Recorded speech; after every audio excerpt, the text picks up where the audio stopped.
Hey guys, welcome back to the channel, best place for long-term stock investors. Now in today's video, it's going to be a little bit different. If you don't know already, I did post a few questions on IG story. Yes. I actually run a poll on this personal finance kind of question. By the way, if you haven't followed us on Instagram, make sure to follow us. Links are all in the description. But yeah, I'll be looking forward to share with you guys our thoughts, and especially MJ's one, on what do we think on this post result and our personal takes on it.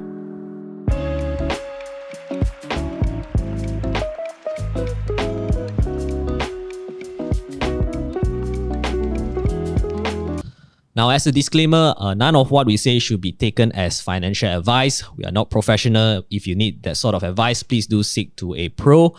This is all just purely our opinions only. Hey guys, before we begin, just to let you know, we have a totally free masterclass just for you to sign up for in the comment section or the description, where we will guide you on how you can build a 6 to 7 figure portfolio using the power of stock investing. Go check it out. Okay, MJ. So Yes. The very first question that I posted it out in our IG story is that, okay, so assuming if you are a working adult, and in terms of the percentage from your active income, how Yes. much will you actually give to your parents? So I think we should look at the poll results first, because I thought it was quite interesting. Yeah. And you want to read out the poll results? So about 73% of you guys actually responded that you will give around 0 to 10% of your income to your parents. Whereas the remaining one, 22% mentioned that they will give 10 to 40%, and 5% only they will give like 50 to even 80%, which is really very impressive for those 5% of you guys. But yeah, what's your take? Later I'll just give my own take later. Yeah, so I think for me, this is just something I discovered. Instead of giving like a specific percentage, I actually like to do it based on item. So as you know, in any household, you will have different types of expenses, right? So of course, you have your mortgage, you have your car loan, and after that you got groceries, electricity, and then each family household has something unique, right? Like for example, like I know you shared to me in person, like vitamins is a very important component, right, in your household. So what I would prefer to do is to actually say, I'm going to take like this item. So for example, for myself, I do help out with some like groceries, like maybe the dairy products, maybe rice.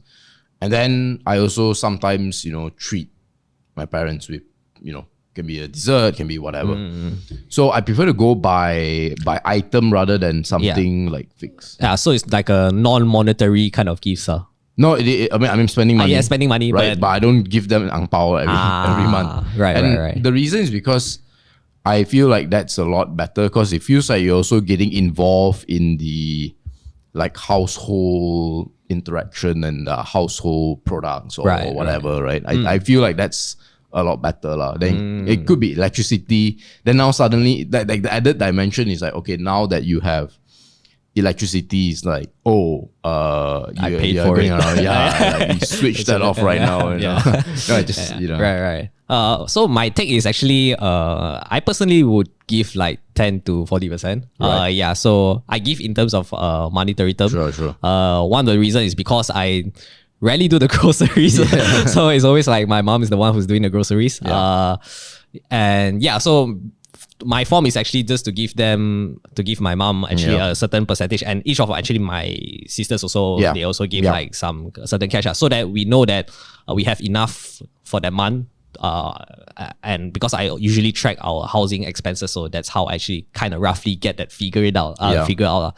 But yeah, I mean, it's interesting to see that 70% of you guys actually say 0 to 10%. Yeah, I think, I mean, to be fair, I think what people say they do and what they want, I think can be separate. So for example, 0 to 10% might be true if let's say you're just starting out working, right? Yep. Or maybe you are struggling, or like you're starting a business. Like, how much can you give, right? In that sense.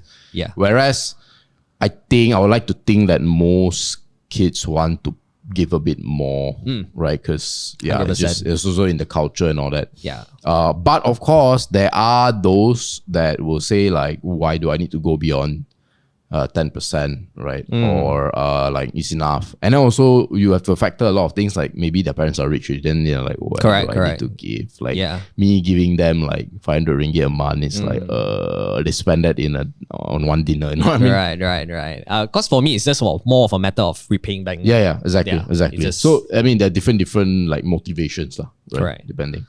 Okay, next. Okay, I think this time we're gonna skip through because it's somewhat similar to the first question. Sure. The first question I didn't mention that they are retired. So this one is actually they are now retired with some retirement funds, and it's actually the same results also. They kind of like responded that 82% of you guys will only give 0 to 10% of your active income to your parents, and it's similar. But this is a good question because you added the element of retirement, and I think that again, everything should be contextual. So for example, if you do not have like financially capable parents, right, then if you are yourself capable, then it would be great to like help them out and all that.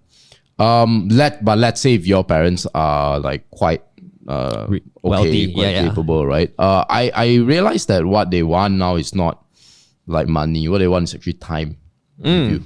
So even if let's say like you guys go out for dinner and even if they pay for it, on the surface it might seem like you're getting more value out of it because they are paying for your meal and you're just there like opening your mouth and shoving it into your mouth. But actually they're getting, in their point of view, they're getting a lot more value than you are getting because for them time is running out. They prefer more of a company. Exactly. And so for them, they've essentially traded right in like nerdy economic terms, right? They have traded the 1 hour they have with you is worth more than the 200 ringgit that they paid for that meal. Right. So I realized like giving to retired parents is not just about the money because some of them don't need the money, but almost every one of them need the time. 100%. Okay, so the third question we have here is, so if your parents are in their 60s with zero insurance coverage, would you actually buy for them? So the poll that we actually got from the result is that about 70% of you guys say yes to this question, and the remaining 14% say no. So actually, what is your take about this? So I've never actually thought about this before. So honestly, I don't think my answer is going to be very good, but I'll attempt. So if you're going to buy insurance coverage for your parents, right, chances are it's going to be very expensive at 60 years old. Correct. Right? That's going to be the crazy part. So based on how I look at insurance, obviously critical illness is like the key, right? And if you buy critical illness, you need to see how much you need to pay every month. But the beauty, quote unquote, is that now you probably don't have to have a very high coverage for critical illness because their monthly expenses wouldn't be that big anymore. Right. The rule is that you want 3 to 5 years of expenses as critical illness coverage. But if they're already in their 60s, like they're not spending a lot already, they don't have the energy to spend, and we don't count holidays expenses, right? They're eating less, they're things like that. So it does not need to be that high. But if you were to pay it within your means, because it's going to be very expensive. But the benefit is now you don't have to do it too high. Now, the second one is actually death coverage. So this one is actually very suspicious. If you were like the 60-year-old parent and then your kid like, hey, let me buy you death coverage. No. Right? They'll be like, that's a little bit sus. Yeah, it's very like, why? So I think... there's really no way. But I think one good like insurance that people tend to forget also is like working out, eating healthy. Yeah, actually the reason why I raised this question is that I have a conversation with my mom. Because she does have some coverage, but I believe it's not enough. If let's say if assuming she fall sick again, right? This is for the medical expenses, yes, right? Yes, correct. Right. So like medical card things. So the actually response that she actually told me is that don't need for the time being because we are not really in a financially stable kind of situation to actually like pay. So she's like, whatever happens, I'll just use my life insurance. Yeah, so it's like, wow. Yeah. Damn. Wow. Yeah, it's pretty sad, but then I'll try my best to actually buy it. Yeah, so like one of the things about insurance that I like to share with people is that actually over time, you should be your own insurance. All right. Because you have to understand that insurance, right? Insurers have calculated in such a way that they'll never have to pay out to you. Right? Correct. So essentially it's like they're capitalizing on your fear and also on like all these low probability event, but it can happen kind of events. Capitalizing on that and making money out of that, and then they hope for 30 years, 40 years, nothing happened to you, and they get like profit, right? Because their revenue comes as a company, the revenue comes upwards. It comes forwards. Come forward. Yeah, correct. But the cost comes a lot later, and the cost may never come. Actually, correct. Yeah. Right. So, long story short, eventually, if you can be your own insurer, i.e., invest your own money. Yeah, or invest in your health. Yeah, actually, that's invest what in your health. Yeah. Yes, exactly, and invest your own money. Then eventually, you can not only take care of yourself, but also those around. Yeah, and actually, that's also one of the response about my mom because why we are spending so much on vitamins, all those healthcare products is because you cannot afford this insurance. Yeah. Alright guys, if you didn't know, we have a one-on-one mentorship program where you can apply for, where we level up your stock investing based on tailor-made solutions. If you're interested, you need to apply. Not all of you all will get into an interview.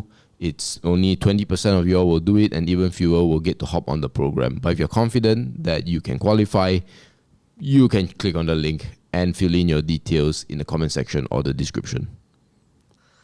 Okay. Another question is, this is a more of a personal finance related question. So would you enjoy life at present or sacrifice your youthful days making money for a better future? So about 63% of you guys actually responded for the future lah. You want to do the very safe play kind of method. But I believe there's a lot of people, so they are quite gung-ho. Like when you're young, you have to work hard. So that in the future you can like live off purposefully or like easy life. But what do you think about this? As you know, I like to say it always depends on the context, right? Where are you coming from? What chips do you have in life? So if you come from a moderately wealthy or very wealthy family, then obviously thinking about the present and all that can be a little bit better. Can be more. So I'm going to get a bit like philosophical here, but remember Master Ugui from Kung Fu Panda? Yeah, yep. He said that like you cannot change the past and the future is not here yet. Yeah, it's unpredictable. But that's why they call now a present. Right? Yeah. Maybe the editor can put the full quote here, right? Yeah. Right. And so the thing is, look, there's no doubt that if you invest in your future, yes, you will delay your application and all of that. That's great, right? And again, if let's say you come from a background where money is not easy to come by and all that, I think that's generally the best thing that you want to do. However, do also be aware, right, that your time on this earth is like limited. Right. And going back to the Master Ugui quote, right? I mean, turtles live a long life, right? So, turtle? Yeah. Turtle. I think it's a tortoise. Yeah, because they got the hands. Yeah. So, why that's important is because what actually ends up happening is that when you focus on the future a lot, in this case, you actually cannot enjoy the moment. So like you're also more anxious. So if you think of the future a lot, right? The future is not here yet. So there's a lot of things where it can go. And so all this uncertainty actually builds up and creates this thing called like a steady state kind of anxiety. Meaning like, it's not like the anxiety you get when you see like a pit bull like running at you. That's like short bursts, right? Of anxiety. What thinking about the future does is actually this steady state, like it's constantly there. And if you're not aware, that can actually have a big toll on you as a human being. And that's why people living the present tend to be more happy. Right. So the ideal one is to have money and live in the present. That's the easiest, right? Obviously, that's not the case for a lot of people. So that's just something you have to take note of. And also you have to ask yourself, like, how much money is enough? Because at some point you have to say, well, I'm going to stop like accumulating wealth, or I'm going to stop like delaying so much gratification. Some people, like, it's crazy. They'll like stack out a lot of money and then they just keep stacking and stacking. And then once they are like 80, they're still stacking. Yeah. And then you're like, why? For some people, I think it becomes like a driver for them to want. I mean, there's never enough, right? Yes. So that's why they just want to keep getting better and getting more of things that they cannot. Specifically to this question that you pulled, which was for youthful days, right? So that's very interesting, because, you know, like, a lot of people say, right, like, why do I want to buy the fast car when I'm 60? Like, it's best when I get it when I'm 30, right? Right. So I can enjoy it for a longer one. Two, it's like cooler. And then by the time you're 60, nobody really cares anymore. Yeah. Or maybe you don't even have the capability of even riding inside a car. Like, exactly. So I think everyone's different, and everyone should align their goals based on that. Like, I mean, just to give an example, right? Like, I have a buddy, he's not very good at money, but like, when I say that, I mean, he's not good at like managing saving, But then, right, when he wants to travel to Japan, right, he has never failed to save up for Japan. So what does that tell me? What did that tell me? And what that can tell you is that actually probably figuring out the goals are more important than actually like how much money you want. Like, I don't know if you noticed that, like, married men earn more than unmarried men. Oh, okay. Right. That's really interesting. And in fact, right, what happens is that they what's the word? Yeah. So they actually don't want to, like, earning 3,000-4,000 a month, more than enough. Think about it. You spend like, if you're a single guy, right, you spend, I don't know, rent on a room like 800 ringgit, whatever it is. You're more luxurious, 1,000. So that's 25% of your income. Your traveling expenses, you need a car, that's like 600-800 ringgit a month. So you got 2.2k left to like spend. Then you just eat around, keep things simple. And, you know, generally a lot of guys can be very happy as a single guy. Yeah. Retriever. 100%. But as they always say, like, women make your life and other things hard. But then when they get a kid, then suddenly you're like, okay, now I need to earn 15, 20, 25. Yeah. There's always like a drive to it. It's like they see that. I think for most people, some people are not like that. Like you say, like, some people are like the 80-year-old guy who just want more and more. But a lot of guys are like, no, I don't really need that. But then once the kid comes, like, okay, yeah, that's true. Actually, for my personal take is that I mean, for those of you guys who actually selected the future, I say it's fine also, but don't neglect any relationship that you build. Exactly. I mean, that is the most fragile, right? Once you want something in the future, right, you tend to neglect every single relationship that you actually build. You forget about like the what's around you, but you are focusing on like something theoretical, which is in the future. Right. Listen to Master Ugui. Yeah. Okay, I believe this is the the second last question. So this is how much money must you have in your saving account to feel safe? Okay, so this is actually one of my personal interests to find out what do they think.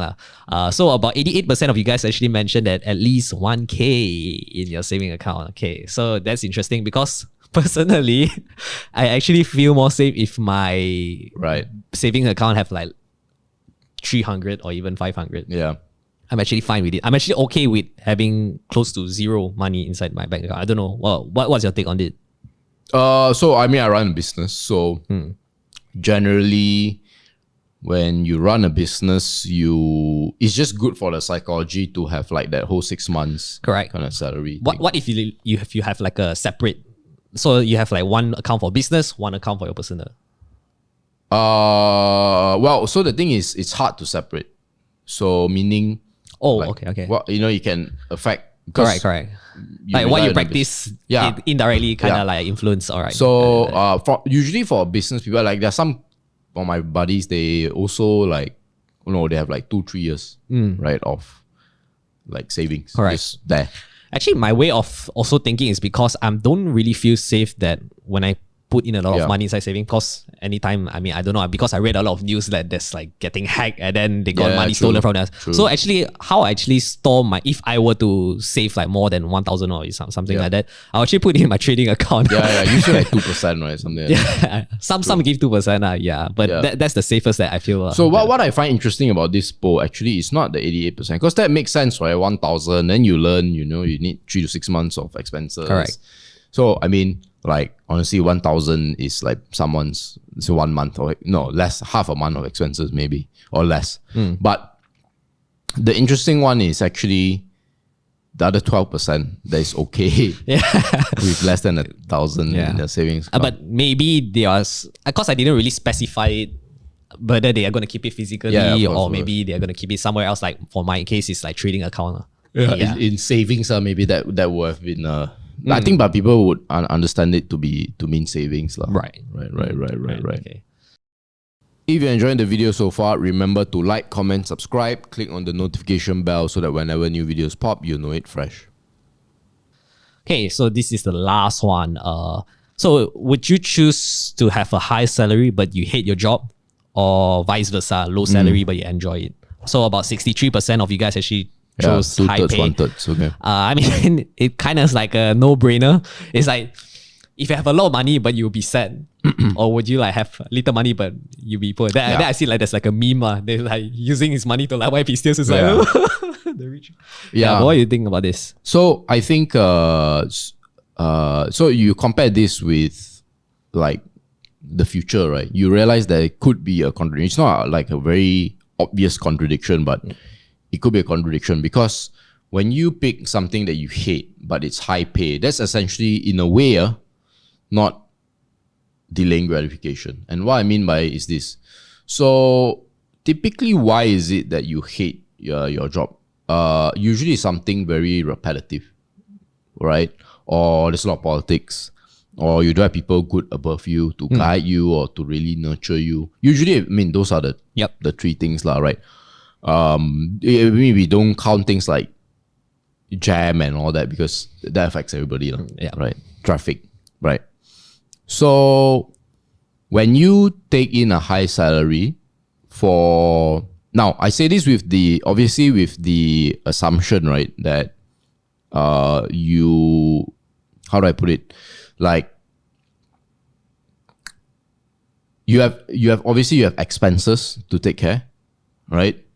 But high, again, is subjective, but if it's like way much higher than your expenses, then this applies to you. But if by high you mean like, you need this amount to pay for your expenses, then get something that you hate because you need to survive. Yep. But for a lot of people, I know that the high pay means like way above the expenses. Correct. It's let's say if they want to maintain their lifestyle, something like that. Yeah, sure. Then I guess go for high pay and then a job you hate. But of course, better to lower the lifestyle. But anyway, so I go back, right? So when you pick a job, typically you hate a job, right? It means there's not a lot of qualitative benefits. There's quantitative benefits in the form of cash, right? So what actually ends up is that you actually don't trade, you actually don't develop a lot of skills and good relationships, and then things like mental health and all that. And all of this will have a big issue when in the future, 10, 15 down. Because in 15 years time, then you haven't really developed like a great skill, or maybe you haven't really built the right network, or maybe you don't have the right mentor to guide you and all that. So the classic case example, right now I can show you, right, is actually ride hailing.